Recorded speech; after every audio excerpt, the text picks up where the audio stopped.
నమస్తే ఫ్రెండ్స్, నేను మీ Surya Sunil. Welcome to our channel. ఈ వీడియోలో మనం మీనరాశి వారికి ఏలినాటి శని సెకండ్ ఫేజ్ అనేది ఎలా ఉండబోతుంది అనేది తెలుసుకుందాం. అయితే ఈ వీడియో ప్రారంభించే ముందు మీ అందరికీ ఒక చిన్న గమనిక. నేను 2023లో మీనరాశి వారికి ఏలినాటి శని స్టార్ట్ అయినప్పుడు దానికి సంబంధించి ఒక వీడియో చేశాను. మీనరాశి వారికి ఏలినాటి శని స్టార్ట్ అవుతుంది, ఫస్ట్ ఫేజ్ ఆఫ్ ఏలినాటి శనిలో ఇలాంటి ఫలితాలు ఉండవచ్చు అని చెప్పి ఒక వీడియో చేశాను. ఆ వీడియో లింక్ అనేది కామెంట్స్లో పిన్ చేసి ఉంచుతాను. ఒకవేళ మీరు కనుక ఆ వీడియో చూడకపోతే ఖచ్చితంగా ఆ వీడియో చూడండి. ఎందుకంటే ఇప్పుడు నేను చెప్పే విషయాలు మీ జీవితంలో ఎంతవరకు జరుగుతాయి అనేది మీకు తెలియాలి అంటే ఫస్ట్ ఆఫ్ ఆల్ నేను గతంలో చేసిన వీడియో చూసారనుకోండి, అందులో మీకు ఎంతవరకు జరిగాయి, ఏ విషయాల్లో జరిగాయి అనే దాన్ని బట్టి ఈ వీడియోలో నేను చెప్పే విషయాలు మీరు అసలు నమ్మాలా వద్దా, నమ్మితే ఎంతవరకు నమ్మొచ్చు, ఎంతవరకు జరగవచ్చు అనేది ఒక ఐడియా వస్తుంది. కాబట్టి ముందుగా ఆ వీడియో అయితే చూడండి.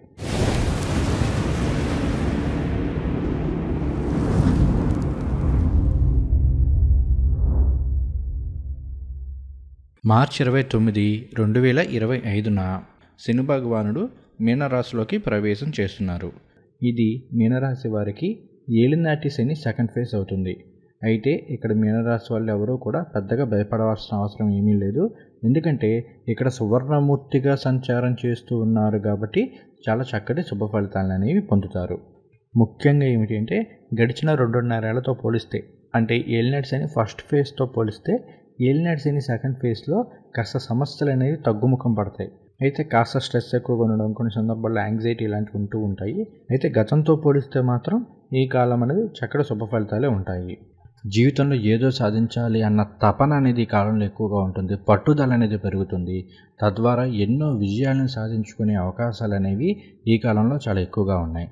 అలానే శని భగవానుడు జన్మరాశిలో సంచారం చేస్తున్నప్పుడు రియాలిటీ అనేది అర్థమవుతుంది. మొన్నటి వరకు ఏంటి అంటే మనం గాడిలో మేళలు కట్టేవాళ్ళం కాస్త ఇప్పుడు భూమి మీదకి వస్తాం. అసలు వాస్తవికత అనేది ఇప్పుడు అర్థమవుతుంది. మనం ఏంటి, మన స్థాయి ఏంటి, మన బలం ఏంటి, మన బలహీనతలు ఏంటి, మన వాళ్ళు ఎవరు, బయట వాళ్ళు ఎవరు, ఇవన్నీ కూడా ఈ కాలంలో మీకు అవగతమవుతాయి. అసలు మీనరాశి వారికి శని భగవానుడు ఏమవుతారు? ఆయన మకర కుంభరాశులకి అధిపతి, అంటే 11, 12 స్థానాలకు అధిపతి. ఈయన మార్చి 30, 2025 నుండి 1వ స్థానంలో జన్మరాశిలో సువర్ణమూర్తిగా సంచారం చేయబోతూ ఉన్నారు. మరి శని భగవానుడి యొక్క కారకత్వాలు ఏంటి? శని భగవానుడు కర్మ ఫలదాత, అలానే ఆయుష్కి కారకుడు శని భగవానుడు. మనం తీసుకునే శ్వాస, ఉచ్ఛ్వాస, నిశ్వాసాలు వీటన్నిటికీ కూడా శని భగవానుడే కారకత్వం వహిస్తారు. అలానే క్రమశిక్షణకి, బాధ్యతలకి, ఆబ్స్టికల్స్ అంటే ఆటంకాలకి, తర్వాత ఆలస్యానికి, తర్వాత ముసలితనము, అలానే వృద్ధులకి, అంగవైకల్యం ఉన్నవారికి, అలానే కార్మికులకి, కర్షకులకి, మిడిల్ మేనేజ్మెంట్ వీటన్నిటికీ కూడా శని భగవానుడే కారకత్వం వహిస్తారు. ఇలాంటి శని భగవానుడు మీకు జన్మరాశిలో సంచారం చేస్తూ ఉన్నారు. 1వ స్థానంలో శని భగవానుడు సంచారం చేస్తూ ఉంటే గనక భవిష్యత్తుకి సంబంధించి ఆలోచనలు ఎక్కువగా ఉంటాయి. అంటే లైఫ్లో ఏదో చేయాలి, ఏదో ఒక విధంగా సక్సెస్ అవ్వాలి, ఏదో సాధించాలన్న తపన అనేది విపరీతంగా ఉంటుంది ఈ కాలంలో. అలానే గతంలో మిస్ చేసుకున్న ఛాన్సెస్ గురించి కావచ్చు, లేదంటే గతంలో మన నుండి విడిపోయిన వాళ్ళతోటి కావచ్చు, వాళ్ళ గురించి తెలుసుకుంటూ కొంత బాధపడే అవకాశాలు కూడా ఉన్నప్పటికీ శని భగవానుడి యొక్క సంచారం వలన ఏంటి అంటే ఒక మెచ్యూర్ మైండ్ అనేది వస్తుంది. అసలు ఈ ప్రపంచం అంటే ఏంటి, మన వాళ్ళు ఎవరు, బయట వాళ్ళు ఎవరు, మన వాళ్ళుగా నటిస్తూ మనల్ని మోసం చేస్తున్న వాళ్ళు ఎవరు అనే విషయాలన్నీ కూడా ఈ కాలంలో అవగతమవుతాయి. అలానే ఎవరితో ఎలా మాట్లాడాలి, ఎవరితో ఏ విధంగా ప్రవర్తించాలి, ఏ పరిస్థితుల్లో మనం ఎలా మెలగాలి అనే ఆలోచన ధోరణి కావచ్చు, అనుభవం కావచ్చు, అవన్నీ కూడా ఈ కాలంలో శని భగవానుడి యొక్క గోచారం వలన వస్తుంటాయి. అలానే ఈ కాలంలో బాధ్యతలు అనేవి పెరుగుతాయి, బాధ్యతలు అనేవి తెలిసి వస్తాయి. ఏలినాటి శని ఫస్ట్ ఫేజ్లో ఏంటి అంటే మీకు సరైన బాధ్యతలు లేకపోవడం వలన ఎక్కువగా డబ్బులు ఖర్చు పెట్టడము, తద్వారా కొన్ని సందర్భాల్లో అప్పులు అయిపోవడము ఇలాంటివి జరిగి ఉండవచ్చు. అలానే ఉద్యోగ వ్యాపారాల్లో కూడా సిన్సియర్గా లేకపోవడము, సర్లే ఇది కాకపోతే ఇంకొకటి, మనంత తోపు ఎవడో లేడు, మనంత పోటుగాడు ఎవడో లేడు అన్న ఫీలింగ్ తోటి ఉద్యోగాల్లో నుంచి కావచ్చు, వ్యాపారాల్లో కావచ్చు నష్టపోవడము, ఉద్యోగాలు అయితే వాటిని కోల్పోవడము ఇలాంటివి జరిగి ఉండవచ్చు. అలానే కుటుంబపరమైన విషయాల్లో కూడా భార్యాభర్తల మధ్య కాస్త గ్యాప్ రావడము ఇలాంటివన్నీ కూడా జరిగి ఉండవచ్చు గతంలో. అయితే ఎప్పుడైతే శని భగవానుడు జన్మరాశిలో సంచారం చేస్తున్నారో ఇలాంటి విషయాల్లో మాత్రం అనుకూలమైన ఫలితాలు ఉంటాయి. అంటే ఉద్యోగం కావచ్చు, వ్యాపారం కావచ్చు, అసలు డబ్బు యొక్క వాల్యూ తెలుస్తుంది. ఎంత కష్టపడితే డబ్బు వస్తుంది, దాన్ని మనం ఎంత జాగ్రత్తగా ఖర్చు పెట్టుకోవాలి ఏంటి అనే బాధ్యత అనేది తెలిసి వస్తుంది. అలానే కుటుంబానికి సంబంధించి కావచ్చు, ప్రేమకి సంబంధించి కావచ్చు, లేదంటే వైవాహిక జీవితానికి సంబంధించి కావచ్చు, వాటి యొక్క వాల్యూ ఏంటో ఈ కాలంలో మీకు అర్థమవుతుంది. తర్వాత శని భగవానుడు 1వ స్థానంలో సంచారం చేస్తూ ఉండడం, 1 అనేది తనుభావం, అంటే మన శరీరము, మన ఆలోచనలు, వీటన్నిటిని కూడా తెలియజేస్తుంది. కాబట్టి ఈ స్థానంలో శని భగవానుడు సంచారం చేస్తున్నారు అంటే కాస్త శారీరక శ్రమ అనేది ఉంటుంది. అంటే ఎక్కువగా కాస్త కష్టపడవలసి రావాల్సిన పరిస్థితులు ఏర్పడతాయి. అంటే ఒళ్ళొంచి పని చేసుకోవడము, ఇవి అలవాటు చేసుకోవాలని అర్థం. అలానే ఈ స్థానంలో శని భగవానుడి సంచారం వలన ఏంటి అంటే కొన్ని సందర్భాల్లో బాడీ పెయిన్స్ రావడం కావచ్చు, మోకాళ్ళు, అరికాలికి సంబంధించిన నొప్పులు రావడము, నడుం నొప్పో ఇలాంటివి వచ్చే అవకాశాలు కొంతమేర ఉన్నాయి. ఏదైనా అనారోగ్య సమస్య వచ్చింది అంటే ఆలస్యం చేయకుండా వైద్యుని సంప్రదించి సరైన వైద్యం అనేది తీసుకోండి. అలానే 1వ స్థానంలో శని భగవానుడి సంచారం వలన కొన్ని సందర్భాల్లో బద్ధకం కూడా పెరిగే అవకాశాలు ఉంది. బాధ్యతలు పెరగడంతో పాటుగా బద్ధకం కూడా పెరుగుతూ ఉంటుంది. అంటే ప్రతి పనిని ఆలస్యం చేయడము, ఆ తర్వాత చేద్దాంలే అని వాటిని పోస్ట్ పోన్ చేయడము, ఇలాంటివి చేసే అవకాశాలు ఉన్నాయి. కానీ ఒకటి గుర్తుపెట్టుకోండి, ఏలినాటి శని టైంలో మీ మనసుకి ఎంత ఇదిగా ఉన్నా కూడా, ఎంత బద్ధకం ఇస్తున్నా, ఏమిస్తున్నా కూడా ఎప్పుడు పని అప్పుడు పూర్తి చేసుకోవడానికి ప్రయత్నాలు చేయండి. ఎందుకంటే ఒకవేళ మీరు కనుక దాన్ని పోస్ట్ పోన్ చేశారంటే, మీరు వారానికి పోస్ట్ పోన్ చేస్తే అది 2-3 నెలల వరకు కానీ పూర్తి కాదు. కాబట్టి ఎప్పుడు పని అప్పుడు పూర్తి చేసుకోవడానికి ప్రయత్నాలు చేయండి. అస్సలు బద్ధకించకండి. ప్రతిరోజు కూడా కాస్త వాకింగ్ చేయడము, ఎక్సర్సైజ్ చేయడము, మెడిటేషన్ చేయడము, ఇవి చక్కటి రెమెడీస్ కింద పనిచేస్తాయి ఏలినాటి శని కాలంలో. కాబట్టి ప్రతిరోజు కూడా రోజుకు ఒక 30 నిమిషాలు, 40 నిమిషాలు వాకింగ్ చేస్తూ ఉండండి. అలానే శని భగవానుడు జన్మరాశిలో సంచారం చేస్తున్నప్పుడు ఏంటి అంటే ముఖ్యంగా మెంటల్ స్ట్రెస్ అనేది ఎక్కువగా ఉంటుంది. ఇంతకుముందు చెప్పాను కదా, భవిష్యత్తు గురించి ఆలోచిస్తూ ఉంటారు, ఏదో సాధించాలన్న తపన ఎక్కువగా ఉంటుంది అని. ఆ తపనతో, ఆ పోరాటం వలన, ఆ ఆరాటం వలన ఏమవుతుందంటే ఒక్కోసారి స్ట్రెస్ ఎక్కువగా అయిపోవడము, దాని ద్వారా తలనొప్పి ఇలాంటివి వస్తూ ఉంటాయి. వీటికి మెడిటేషన్ చేయడం అనేది అలవాటు చేసుకోండి. అయితే ఒక విధంగా ఏంటి అంటే ఈ కాలంలో మీకు అలాంటి ఆలోచనలు రావాలి. లైఫ్లో సెటిల్ అవ్వాలంటే మనం ఏం చేయాలి? మన స్నేహితులు, మన చుట్టుపక్కల ఉన్న వాళ్ళందరూ కూడా లైఫ్లో సక్సెస్ అయిపోతున్నారు, లైఫ్లో సెటిల్ అయిపోతున్నారు.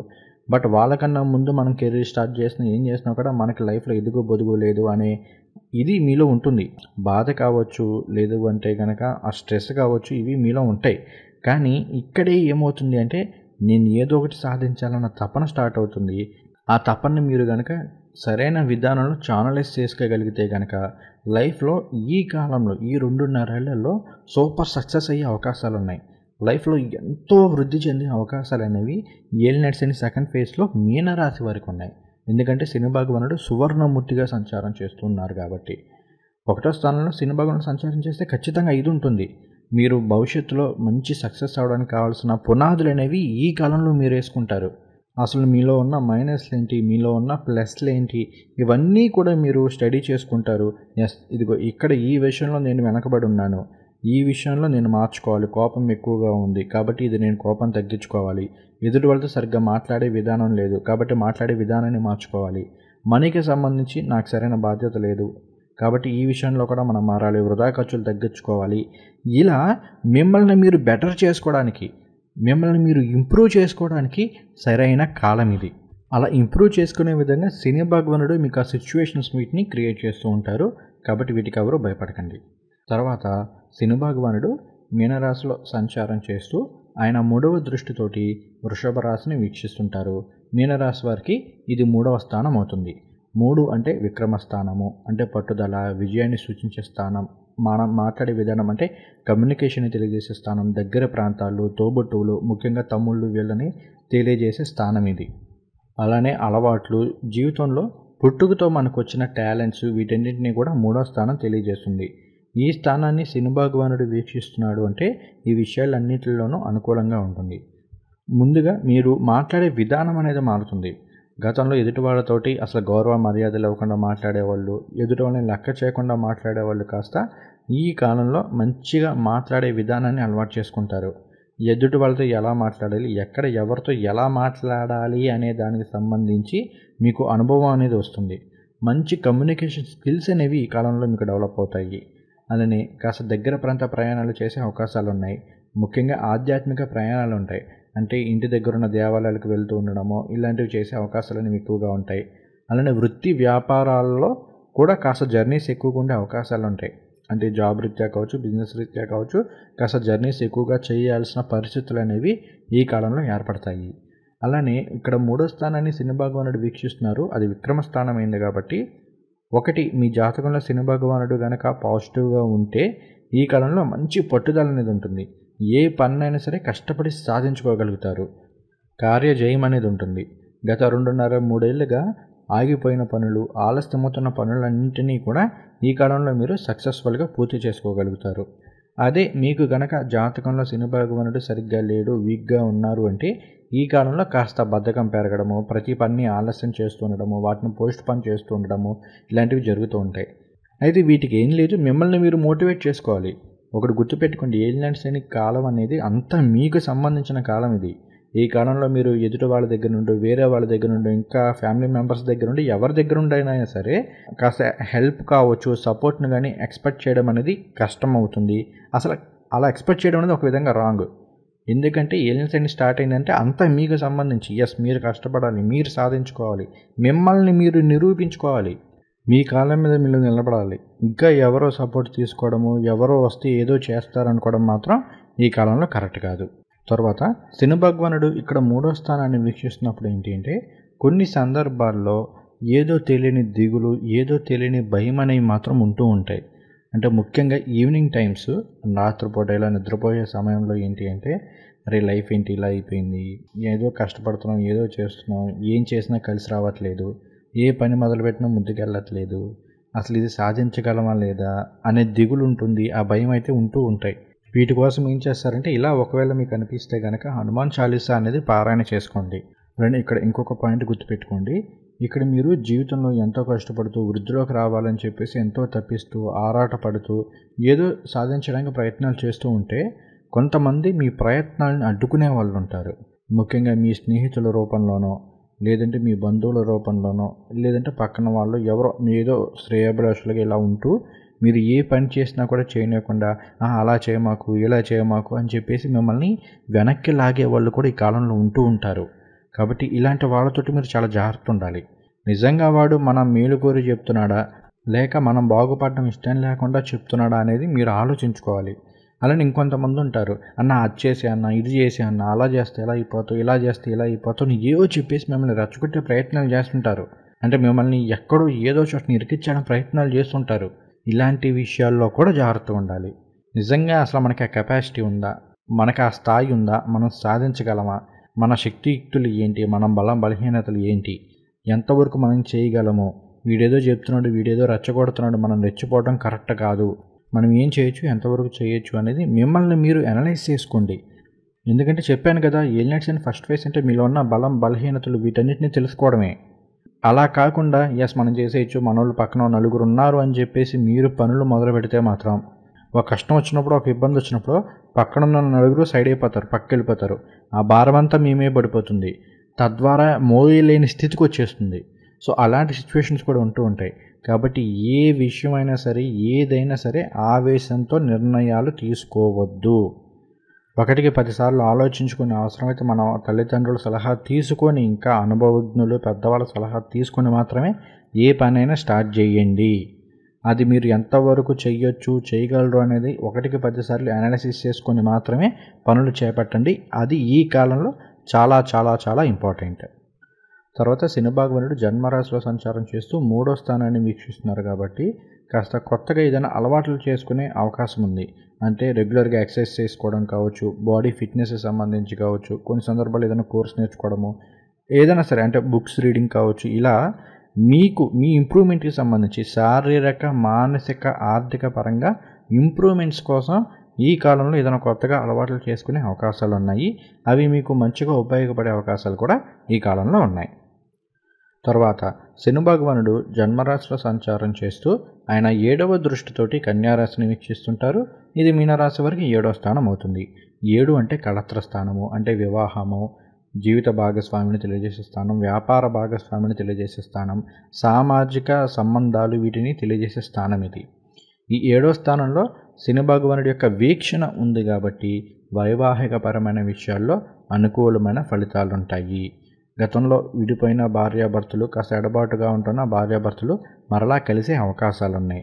అలానే వివాహం కాని వారికి వివాహపరంగా అనుకూలంగా ఉంటుంది. ముఖ్యంగా ఇక్కడ ఏం జరుగుతుంది అంటే వివాహం పరంగా కావచ్చు, వైవాహిక జీవితానికి సంబంధించి కావచ్చు, మీ ఆలోచన విధానం అనేది మారుతుంది. గతంలో మీరేంటి అంటే నాకు అలాంటి అమ్మాయి కావాలి, లేదంటే ఇలాంటి అబ్బాయి కావాలి, అంత శాలరీ కావాలి, ఇంత హైట్ ఉండాలి, ఆ కలర్ ఉండాలి, నన్ను ఇలా చూసుకోవాలి, అలా చూసుకోవాలని ఒక ఫ్యాంటసీ ప్రపంచంలో ఉండొచ్చు. కొన్ని సందర్భాల్లో గొంతమ్మ కోరికలు ఎక్కువ ఉండొచ్చు. బట్ ఈ కాలంలో ఏమవుతుందంటే రియాలిటీకి వస్తుంది. ఎస్, ఇది నాకు ఇలాంటి పర్సన్ కావాలి, నన్ను చాలా బాగా చూసుకోవాలి, బాగా అర్థం చేసుకోవాలి, లైఫ్ బాగుండాలి, ఇలా ప్రాక్టికల్గా వర్కౌట్ అయ్యే విషయాల్లో మీ ఆలోచన విధానం అనేది వస్తుంది. తద్వారా వైవాహిక జీవితం బాగుంటుంది. ఇప్పుడు వరకు ఏంటంటే గొంతమ్మ కోరికల ద్వారా వివాహం కాని వారికి ఈ కాలంలో ప్రాక్టికల్గా శని భగవానుడి యొక్క జన్మరాశి సంచారం రియాలిటీని తెలియజేస్తుంది. కాబట్టి కాస్త రియాలిటీలోకి వచ్చి ప్రాక్టికల్గా వర్కౌట్ అయ్యే సంబంధాలు వస్తుంటాయి. తద్వారా వివాహం అయ్యే అవకాశాలు ఉన్నాయి. వైవాహిక జీవితం అన్నీ బాగుంటాయి. అలానే 7వ స్థానం అనేది ఎదుటి వాళ్ళు వీళ్ళని తెలియజేస్తుంది. కాబట్టి ఏంటంటే ఎదుటి వాళ్ళతో మనం ప్రవర్తించే విధానం మారుతుంది. ఇప్పటి వరకు మనమే తోపులో మనమే తూరుములో అనుకున్న వాళ్ళం కాస్త ఎదుటి వాళ్ళకి కూడా కాస్త రెస్పెక్ట్ ఇవ్వడము, అలానే ఎదుటి వాళ్ళందరూ మర్యాదగా మాట్లాడడము, వాళ్ళని గౌరవించడము, ఇలాంటివన్నీ కూడా అలవాటయ్యే అవకాశాలు ఉంటాయి. అలానే ఎదుటివాడి చెప్పేది విందాము, కాస్త అర్థం చేసుకుందాం అనే ఆలోచనలు కూడా వస్తుంటాయి. మొన్నటి వరకు ఏంటి అంటే సీతయ్య ఎవడ మాట విండు అన్న టైప్లో నేను ఎవడ మాట విన్ను, నాకు అన్నీ తెలుసు అనే మెంటాలిటీతో ఉన్న వాళ్ళు అసలు మీకు ఏమీ తెలియదు అనే రియాలిటీ ఆల్రెడీ మీకు అర్థమవుతుంది. దాంతోపాటు ఎదుటివాడికి ఎంతో నాలెడ్జ్ ఉంది, వాడి దగ్గర నుండి మనం ఏదో ఒకటి నేర్చుకుందాము, తెలుసుకుందాం అన్న ప్రయత్నాలు కూడా ఈ కాలంలో జరుగుతుంటాయి. అలానే సామాజిక పరమైన విషయాల్లో, సామాజిక సంబంధాలకు పరమైన విషయాల్లో అనుకూలంగా ఉంటుంది. సంబంధాలంటే ఇంకా మీరు ఏదేదో అనుకోకండి. సొసైటీలో మన ఇరుగు పొరుగు వారి దగ్గర మనకంటూ మంచి రికగ్నైజేషన్ అనేది ఉండాలి, మంచి గుర్తింపు పొందాలి, మనకంటూ మంచి గౌరవం సంపాదించుకోవాలి అనే కోరిక అనేది ఈ కాలంలో ఎక్కువగా కలుగుతుంది. దానికోసం కష్టపడతారు. అటువంటి వాటిలో విజయాన్ని కూడా సాధించుకోగలుగుతారు. తర్వాత ఈ కాలంలో మరలా ఇంకొకసారి చెప్తున్నాను, ఎదుటి వాళ్ళతో మాట్లాడేటప్పుడు చాలా జాగ్రత్తగా మాట్లాడండి. ముఖ్యంగా లైఫ్ పార్ట్నర్తో మాట్లాడేటప్పుడు కావచ్చు, బిజినెస్ పార్ట్నర్స్తో మాట్లాడేటప్పుడు కాస్త జాగ్రత్తగా మాట్లాడడం అలవాటు చేసుకోండి. అలానే పార్ట్నర్షిప్ బిజినెస్ చేసేవాళ్ళు ఈ కాలంలో కాస్త జాగ్రత్తగా ఉండండి. కొన్ని సందర్భాల్లో ఏంటంటే బిజినెస్లో డిస్టర్బెన్సెస్ రావడము, లేదంటే బిజినెస్ పార్ట్నర్స్ మధ్య డిస్టర్బెన్సెస్ రావడము, ఇలాంటివి జరిగే అవకాశాలు అయితే ఉన్నాయి. కాబట్టి ఈ విషయంలో కాస్త జాగ్రత్తగా ఉండండి. తర్వాత శని భగవానుడు మీనరాశిలో సంచారం చేస్తూ ఆయన 10వ దృష్టితోటి ధనుసు రాశిని వీక్షిస్తుంటారు. ఇది మీనరాశి వారికి 10వ స్థానం అవుతుంది. 10 అంటే కర్మస్థానము, అంటే ఉద్యోగము, వ్యాపారము, పాపులారిటీ వీటిని తెలియజేసే స్థానం. ఈ స్థానాన్ని శని భగవానుడు వీక్షిస్తున్నారు కాబట్టి అందులోనూ లాభాధిపతి అవుతూ వ్యయాధిపతి అవుతూ 10వ స్థానాన్ని వీక్షిస్తున్నారు కాబట్టి పర్వాలేదు, అనుకూలంగానే ఉంటుంది. నిరుద్యోగులకి ఉద్యోగ అవకాశాలు ఉంటాయి. ఆల్రెడీ ఉద్యోగం చేస్తున్న వాళ్ళకి కాస్త దూర ప్రాంతాలకి బదిలీలు అయ్యే అవకాశాలు ఉన్నాయి. కొన్ని సందర్భాల్లో ప్రమోషన్లతో కూడిన బదిలీలు ఉండవచ్చు. ఇంకొన్ని సందర్భాల్లో కేవలం బదిలీలు అయ్యే అవకాశాలు అయితే ఈ కాలంలో చాలా ఎక్కువగా ఉన్నాయి. అలానే మీరు పనిచేస్తున్న సంస్థల్లో మీకు మంచి గుర్తింపు రావడము, తద్వారా మీకు తర్వాత కాలంలో కాస్త ప్రమోషన్లు రావడము, ఇలాంటివి జరిగే అవకాశాలు ఉన్నాయి.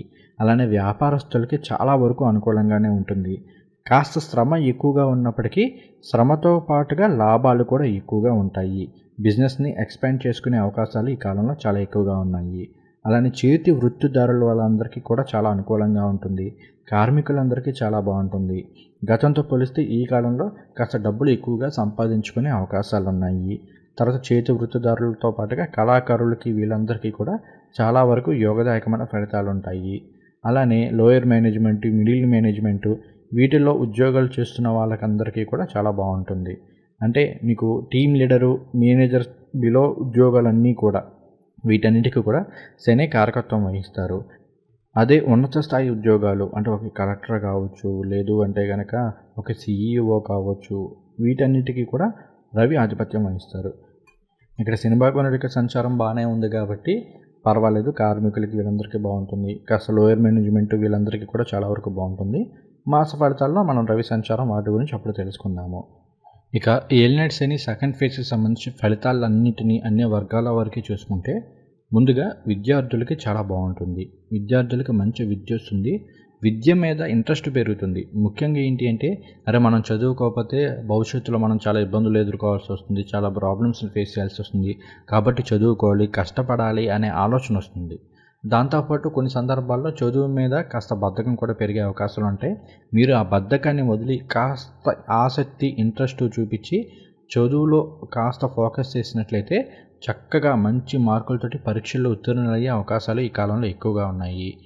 అలానే మీరు కోరుకున్న కోర్సుల్లోనూ క్యాంపసెస్లోనూ ప్రవేశాలు లభించేందుకు కూడా ఎక్కువ ఆస్కారం ఉంది.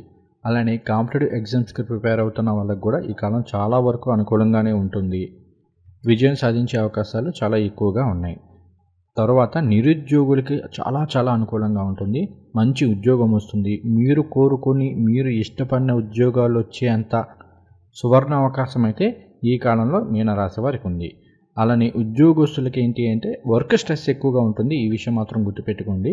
అలానే ఉద్యోగస్తులకి కాస్త దూర ప్రాంతాలకి బదిలీలు అయ్యే అవకాశాలు ఉన్నాయి. కొన్ని సందర్భాల్లో ప్రమోషన్లతో కూడిన బదిలీలు ఉండవచ్చు. అలానే విదేశాలకు వెళ్ళాలి అనుకునే వాళ్ళకి ఈ కాలం చాలా అనుకూలంగా ఉంటుంది. విద్యార్థులు కావచ్చు, ఉద్యోగులు కావచ్చు, ఎవరైనా సరే కాస్త విదేశాలకు వెళ్ళాలి అనుకునే వాళ్ళకి ఈ కాలం చాలా వరకు అనుకూలమైన ఫలితాలను ఇస్తుంది. తర్వాత చేతి వృత్తిదారులు, కార్మికులు, కర్షకులు వీళ్ళందరికీ కూడా చాలా అనుకూలంగా ఉంది. అలానే ఈ రాశిలో ఉన్న మహిళలకి చాలా బాగుంటుంది. వివాహం అయ్యే అవకాశాలు ఉన్నాయి. సంతానం కోసం ఎదురు చూస్తున్న వాళ్ళకి కూడా ఈ కాలం చాలా వరకు యోగదాయకంగానే ఉంటుంది. శని భగవానుడు జన్మరాశి సంచారం అంటే అన్ని విధాలా కూడా శుభ ఫలితాలను ఇస్తుంటారు కాబట్టి బాగానే ఉంది. అందులో లాభాధిపతి అవుతూ జన్మరాశిలో సంచారం చేస్తున్నారు కాబట్టి పర్వాలేదు, అనుకూలంగా ఉంటుంది. తర్వాత ఆధ్యాత్మిక ప్రయాణాలు ఉంటాయి. పుణ్యక్షేత్రాల సందర్శనం అనేది ఈ కాలంలో ఉంటుంది.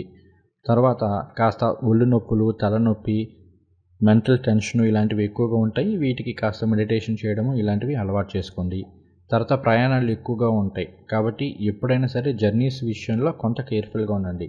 కొన్ని సందర్భాల్లో మీ ఆతృత, మీ ఆవేశం వలన చిన్నపాటి ఇబ్బందులు వచ్చే ఆస్కారం ఉంది ప్రయాణాలకు సంబంధించి. కాబట్టి ఈ విషయంలో కాస్త జాగ్రత్తగా ఉండడము, కాస్త నెమ్మదిగా డ్రైవింగ్ చేయడము ఇలాంటివి చేస్తూ ఉండండి. అలానే మాట తీరు విషయంలో చాలా జాగ్రత్తగా ఉండండి. చాలా వరకు మాట తీరు అనేది మెరుగుపడుతుంది. కాకపోతే కొన్ని సందర్భాల్లో మన మాట తీరు వల్లే ఎదుటి వాళ్ళు ఇబ్బంది పడేలా మాట్లాడడము, అక్కడి నుండి అది కోర్టు కేసులు, పోలీస్ స్టేషన్లు ఇలాంటివి తిరిగే అవకాశాలు కూడా ఉంటాయి.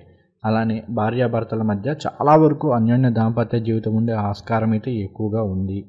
మీ లైఫ్ పార్ట్నర్కి గోచార రీత్యా చూసుకుంటే ఏమన్నా చిన్నపాటి హెల్త్ ఇష్యూస్ రావచ్చు. బట్ అవి మీకు జరిగే దశాంతర దశలు, వాళ్ళకి జరుగుతున్న దశాంతర దశల మీద ఆధారపడి ఉంటాయి. కానీ బట్ గోచారం పరంగా మాత్రం ఏమన్నా చిన్న ఇబ్బందులు వచ్చే ఆస్కారం ఉంది. లేదా కొన్ని సందర్భాల్లో మీ మాట తీరుతోటి మీ పార్ట్నర్ని బాధ పెట్టడము ఇలాంటివి జరిగే అవకాశాలు ఉన్నాయి. కాబట్టి ఈ విషయాల్లో కాస్త కేర్ఫుల్గా ఉండండి. తర్వాత లాభాధిపతి జన్మరాశిలో సంచారం చేస్తూ ఉన్నారు కాబట్టి, అలానే వ్యయాధిపతి కూడా అవుతూ జన్మరాశిలో సంచారం చేస్తున్నారు. కాస్త శుభ వ్యయాలు ఉంటాయి. అంటే సొంతంగా ఏదైనా ఇల్లు కొనుక్కోవడమో, వాహనం కొనుగోలు చేయడమో ఇలాంటివి చేసే అవకాశాలు ఉంటాయి. అలాంటివి సంపాదించుకోవాలి, సొంతంగా ఇల్లు ఎలాగైనా కట్టుకోవాలన్న తపన ఉంటుంది. తద్వారా ఎక్కువ కష్టపడతారు, ఎక్కువగా డబ్బులు సంపాదించుకోగలుగుతారు. ఖచ్చితంగా ఈ 2.5 ఏళ్లలో ఇల్లు కానీ, వాహనాలు కానీ ఇలాంటి కొనుగోలు చేయడానికి కూడా ఎక్కువ ఆస్కారం అయితే ఉంది. అలానే మీ జీవితంలో మీరు ఎప్పటి నుంచో ఏదో కావాలని కోరుకుంటూ ఉంటారు. అటువంటి వాటిని ఈ కాలంలో సాధించుకుంటారు. ఒకవేళ మీ కోరిక కనుక ధర్మబద్ధమైనది అయితే కనుక వాటిని సాధించుకునే అవకాశాలు అనేవి ఈ కాలంలో చాలా ఎక్కువగా ఉన్నాయి. గ్రహగోచారం బాగానే ఉంది. మీ జరిగే దశాంతర దశల మీద ఇంకా మిగిలిన ఫలితాలు ఆధారపడినప్పటికీ కూడా గోచార రీత్యా బాగానే ఉంది. సో ఓవరాల్గా చూసుకుంటే శని భగవానుడి యొక్క జన్మరాశి సంచారము, ఏలినాటి శని సెకండ్ ఫేజ్ అనేది మీనరాశి వారికి అన్ని విధాలా కూడా యోగదాయకమైన ఫలితాలను ఇస్తుందని చెప్పుకోవచ్చు. ఇక ఇప్పుడు మనం ఒక్కొక్క నక్షత్రాన్ని తీసుకొని ఏ నక్షత్రం వరకు ఎలా ఉంటుంది అనేది తెలుసుకుందాం. మీనరాశిలో పూర్వభద్ర 4వ పాదం ఉంటుంది. శని భగవానుడు పూర్వభద్ర, ఉత్తరభద్ర, రేవతి నక్షత్రాల్లో సంచారం చేస్తూ ఉంటారు. ఇక్కడ పూర్వభద్ర వారికి శని భగవానుడు పూర్వభద్ర నక్షత్రంలో సంచారం చేయడం అనేది జన్మతార అవుతుంది. జన్మతారలో శని భగవానుడి యొక్క సంచారం వలన కాస్త శారీరక శ్రమ కావచ్చు, మెంటల్ టెన్షన్ కావచ్చు ఇలాంటివి కాస్త ఎక్కువ ఉంటాయి. ఈయన ఎప్పుడైతే ఉత్తరాభద్ర నక్షత్రంలో సంచారం చేయడం మొదలు పెడతారో ఇది సంపత్తారలో సంచారం అవుతుంది. ఆర్థికపరమైన విషయాల్లో చాలా అనుకూలంగా ఉంటుంది. అన్ని విధాలా కూడా యోగిస్తుంది. పైగా ఉత్తరాభద్ర అనేది శని భగవానుడికి సంబంధించిన సొంత నక్షత్రం కాబట్టి ఇంకా చాలా చక్కటి శుభ ఫలితాలను అయితే పూర్వభద్ర నక్షత్రం వారు పొందుతారు. తర్వాత శని భగవానుడు రేవతి నక్షత్రంలో సంచారం చేయడం అనేది విపత్తారులో సంచారం అవుతుంది. విపత్తారులో అంటే కాస్త ఇబ్బందులు రావడము, విపత్తులు అంటే ప్రమాదాలు ఇలాంటివి ఉంటూ ఉంటాయి. అంటే ఏం లేదు, మీరు జర్నీస్ విషయంలో కాస్త జాగ్రత్తగా ఉండండి. తర్వాత ఈయన ఉత్తర భాద్రలో సంపత్తారులో సంచారం చేసినంతసేపు బాగా డబ్బులు ఇలాంటివి సంపాదించుకునే అవకాశాలు ఉంటాయి. ఎప్పుడైతే డబ్బులు మన చేతికి వచ్చాయో ఆటోమేటిక్గా కాస్త బలుపు ఇలాంటివి పెరుగుతూ ఉంటాయి కాబట్టి విపత్తారులో ఇట్లా దెబ్బ కొట్టేస్తుంది అనమాట. కాబట్టి అటువంటి వాటి జోలికి పోకండి. ఎంత సంపాదించినా కూడా ఒదిగి ఉండడం అనేది అలవాటు చేసుకోండి. ఆయన విపత్తారులో సంచారం చేసినప్పటికీ అనుకూలంగానే ఉంటుంది. మీరు శని భగవానుడికి ప్రీతిగా తైలాభిషేకాలు చేసుకోవడం అనేది ఈ కాలంలో చాలా చక్కటి రెమెడీగా పనిచేస్తుంది. తర్వాత ఉత్తరభద్ర నక్షత్రం. శని భగవానుడు మీకు పూర్వభద్ర నక్షత్రంలో సంచారం చేయడం అనేది పరమమిత్ర తారలో సంచారం అవుతుంది, అన్ని విధాలా యోగిస్తుంది. ఆయన ఎప్పుడైతే ఉత్తరభద్ర నక్షత్రంలో సంచారం చేయడం మొదలు పెడతారో అది జన్మతారలో సంచారం అవుతుంది. అయితే ఇక్కడ ఉత్తరభద్ర నక్షత్రానికి అధిపతి శని భగవానుడు, ఆయనే మీ నక్షత్రంలో సంచారం చేస్తూ ఉన్నారు కాబట్టి అనుకూలంగానే ఉంటుంది. ఎందుకంటే ఆయన సొంత నక్షత్రం కదా అది, కాబట్టి పర్వాలేదు, అన్ని విధాలా అనుకూలంగానే ఉంటుంది. ఈ సమయంలో మీరు ఏదో జీవితంలో ఏదో సాధించాలనుకుంటారు, ఏవో ప్లాన్లు వేసుకుంటూ ఉంటారు, అవన్నీ కూడా నెరవేరే అవకాశాలు అనేవి ఎక్కువగా ఉన్నాయి. అయితే మీకు కూడా ఈ కాలంలో కాస్త శారీరక శ్రమ ఉండడము, మెంటల్ టెన్షన్ ఉండడము ఇలాంటివి జరిగే అవకాశాలు ఉంటాయి. కాబట్టి ఈ విషయంలో కాస్త జాగ్రత్తగా ఉండండి. తర్వాత శని భగవానుడు ఎప్పుడైతే రేవతి నక్షత్రంలో సంచారం చేయడం మొదలు పెడతారో ఇది సంపత్తారలో సంచారం అవుతుంది. ఆర్థిక పరంగా చాలా అనుకూలంగా ఉంటుంది. గతంలో చేసిన రుణాలు వీటన్నిటిని తీర్చుకోగలుగుతారు, అన్ని విధాలా కూడా యోగిస్తుంది. తరువాత రేవతి నక్షత్రం.